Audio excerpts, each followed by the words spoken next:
Coba lo bayangin, lo lagi duduk makan malam bareng keluarga lo.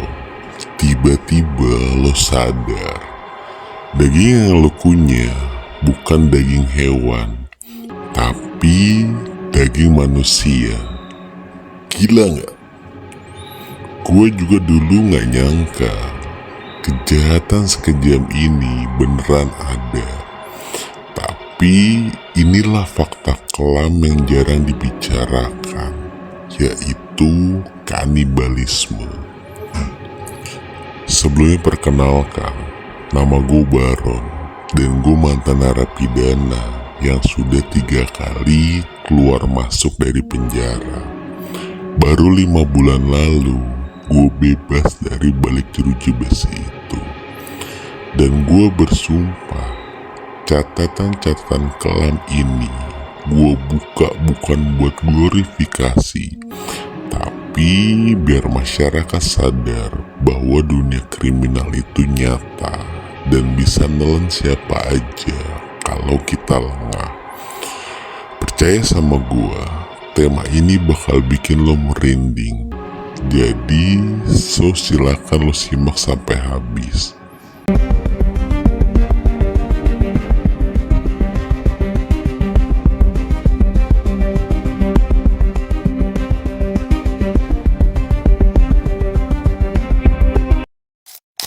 Oke, kanibalisme bukan sekedar cerita film horor saja. Dalam sejarah, kasus ini beneran ada.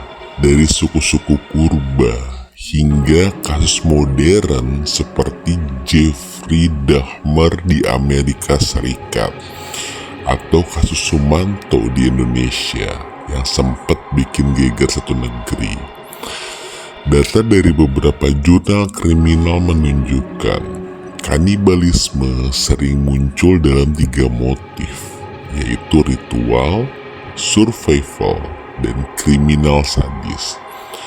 Ritual biasanya berkaitan kepercayaan sesat. Survival muncul saat bencana kelaparan. Tapi yang paling mengerikan adalah kriminal sadis. Pelaku sengaja memangsa manusia buat memuaskan hasratnya ataupun ilmu gaib. Kenapa ini bisa terjadi? Karena ada kombinasi kelaparan batin, kelainan psikologi, bahkan dorongan hasrat untuk berkuasa. Dampaknya apa? Bukan cuma merenggut nyawa, tapi juga bikin masyarakat hidup dalam ketakutan, trauma, dan kehilangan rasa percaya terhadap manusia lain. Dan gue masih inget banget waktu gue di Lapas Cipinang sana, ada cerita yang jadi bahan bisik-bisik napi lain, dimana seorang pelaku pembunuhan ngaku dia pernah nyicipin daging korbannya sendiri. Gue sih gak tahu itu bener atau cuman bualan, tapi yang jelas bahkan di dalam penjara sekalipun cerita kayak gitu bikin bulu kuduk ikut berdiri. Coba lu bayangin posisi korban. Orang yang harusnya pulang ke rumah malah berakhir di meja makan pelaku. Dan di titik ini kita harus sadar satu hal. Ada garis tipis antara manusia dan juga binatang. Dan ketika garis itu dilanggar, manusia bisa lebih buas dari predator manapun. Dan satu moral yang harus kita catat dan kita pegang teguh. Kejahatan kayak gini bukan cuma melukain tubuh, tapi menghapus martabat kemanusiaan seorang manusia. Dan lo juga harus tahu, pelaku kanibalisme biasanya nggak langsung nunjukin niatnya. Ada yang jebak korban lewat pertemanan, ada yang pakai tipu daya, bahkan ada yang berburu orang-orang yang lemah kayak tunawisma, pekerja seks, anak-anak, atau yang dianggap tidak dicari orang lain. Dan satu alasan terbesar kenapa tindakan ini gampang terjadi, karena korban sering gak sadar bahaya di depan matanya. Banyak orang gampang percaya sama ajakan makan, minum, atau bantuan perbuatan baik. Dan disitulah kelengahan yang jadi tiket masuk para pelaku. Dan kesalahan masyarakat cukup besar. Kita sering ngeremehin sinyal bahaya. Kita pikir kanibalisme itu cuma mitos atau hanya ada di film. Padahal justru ketika kita nganggap remeh, pelaku makin gampang untuk bergerak. Karena seperti gue bilang tadi, di Amerika, Jeffrey Dahmer nyimpen potongan tubuh korbannya di kulkas, kayak simpen lauk biasa. Lo bayangin bro, kulkas yang harusnya tempat makanan keluarga malah jadi kuburan berjalan. Tapi lo semua gak usah khawatir. Di sini gue berikan tips keamanan dan juga pencegahan biar lo gak jadi korban berikutnya. Dan di sini kalau gue masih jadi pelaku, gue bakal target orang yang gampang diajak ketemu tanpa banyak curiga. Dan gue bakal manfaatin rasa percaya mereka. Makanya tips pencegahannya gue kasih langsung. Seperti yang pertama adalah jangan gampang percaya sama orang baru ngajak makan ataupun minum. Apalagi kalau orang itu asing kak, dan tempatnya juga asing. Dan yang kedua, kasih selalu lokasi lo ke temen, keluarga, ataupun orang-orang yang lo percaya sebelum lo ketemu orang asing. Dan yang ketiga, kalau ada yang kasih makanan ataupun minuman gratis di tempat yang sepi, tolak aja. Bukannya lo sombong, tapi lebih baik mencegah daripada lo yang jadi korban. Dan yang keempat, latih insting curiga lo yang sehat tapinya. Kalau ada yang terlalu baik sama lo tanpa alasan, bisa jadi 99% itu ada motif gelap di baliknya. Dan yang kelima, sering banget kejadian. Gue minta jangan pernah sendirian kalau lo mau COD, meet up, atau janji ketemu orang asing dari online. Karena setiap tips ini mungkin kelihatan simpel, tapi di mata pelaku, kalau lo ikutin ini semua, lo udah bikin targetnya makin susah. Dan buat para pelaku korban yang waspada, sama dengan korban yang pasti gagal dan resiko terlalu tinggi. Dan di sini, kalau kita lihat dari sudut pandang korban, rasa sakitnya gak kebayang pasti. Bukan cuma tubuh yang dilukain, tapi juga harga diri dan kemanusiaan yang diinjak-injak. Dulu gue jujur, gak pernah peduli gimana perasaan korban. Yang gue pikirin cuman gimana gue bisa dapet apa yang gue mau.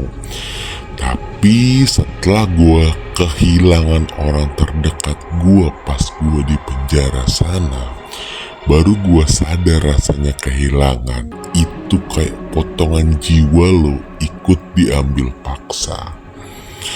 Itu buat kriminal biasa, apalagi buat kanibalisme. Lo bisa bayangin sendiri perasaan korban ataupun keluarganya.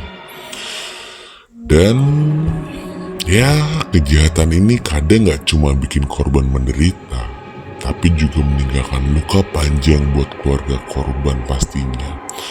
Luka yang gak pernah bisa sembuh sampai kapanpun. Dan satu ilmu yang gue dapet waktu gue di penjara sana adalah yaitu tentang mengetahui psikologi seseorang. Kenapa ada orang milih jadi kanibal? Rata-rata yang gue tahu karena kelainan psikologi pastinya. Gangguan kepribadian, rasa ingin berkuasa, atau trauma masa lalu yang gak pernah sembuh. Ada juga yang ngalamin obsesi ekstrim terhadap tubuh manusia. Dan kenapa setelah keluar penjara, rata-rata pelaku kriminal bisa ngulangin lagi kejadiannya atau tindakan kriminalnya? Karena buat sebagian pelaku, rasa itu jadi candu. Sekali mereka ngerasain kontrol penuh atas korban, rasa puas itu susah untuk dilepas. Dan gue kasih satu catatan penting buat lo semua. Mereka bukan lahir pengen jahat. Banyak yang salah jalan, salah lingkungan, atau gagal dapat pertolongan sejak dini. Dan masalahnya begitu nyemplung ke dunia kriminal, rasa gampangnya uang ataupun kekuasaan bikin seseorang susah untuk berhenti. Dan gue mau kasih sedikit gambaran ke lo gimana pelaku kanibalisme di lapas sana. Biasanya pasti selalu dikucilkan bahkan oleh sesama napi.